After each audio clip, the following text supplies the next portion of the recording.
Hi, kindergarten. Welcome to science class.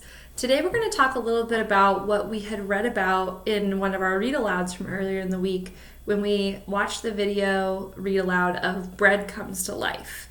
And in that video we talked about how bread comes from like wheat and flour, right? And so we went through the whole process. That book went through the whole process of how the wheat is grown out of the ground and they take it and they have to mash it up and mill it into flour, and then the flour is combined with other ingredients and baked, and then it turns into bread, right? So we went through kind of this idea of like food coming from the ground, but then it goes through a process and then it becomes something else, and that's what we eat. Most of us don't take just straight up wheat from the ground and eat it. That would be kind of crazy.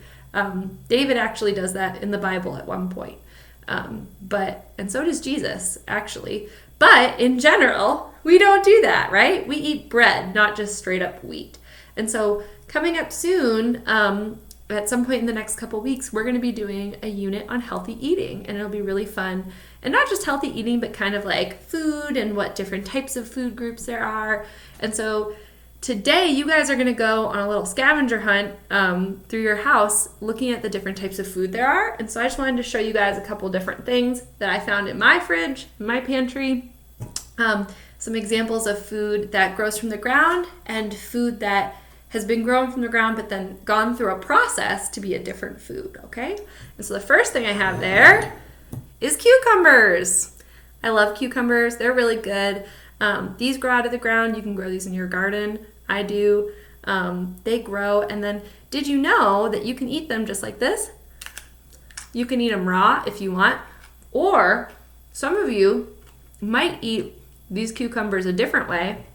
After they've gone through a process where you put them in vinegar, in like a brine, they become pickles. Did you know that? Yep. Pickles are actually, right, cucumbers. All right, they went through a different process. All right, so this is an example of a food that's grown out of the ground and we process it and we make it into pickles, right? Both good for you, both really good. Another example of that is when we talked about earlier about Spain. We talked about olives, right? These grow outside in like little trees, little bushes.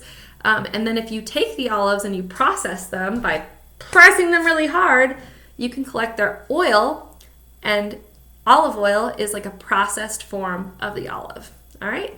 And then there are some foods where it's really hard for us to see what they were at first because there's many different ingredients that have all been through a process. So for example, my favorite, macaroni and cheese. Okay, macaroni and cheese. So this food has a lot of different ingredients in it, right? It has the noodles, it has the cheese sauce, and if you take each ingredient, you can go back and kind of see like what process they went through. Like the cheese is from milk that was taken from a cow, and the noodles are actually also made of flour, just like bread, really similarly to bread. So you can trace them back, but this food has been through a lot of processes to make it into what it is today. Or like another good one I found is rainbow sprinkles, okay? Super fun food. Literally, probably the most fun food of all time, but I have no idea how these are made. I don't know where they came from, and I don't know like what in them came out of the ground. So this is a food that's been through a lot of processes, right? Lots of processes had to happen to make this food. Doesn't mean it's bad, just means that it's had a lot of different things happen to it from whatever ingredients originally went into it. All right, so we're going to be talking about this a little bit. I just wanted to open up that discussion. I hope you guys have fun looking through your fridge and your pantry and talking about the different foods you find. And I hope you have a fun science class. Bye.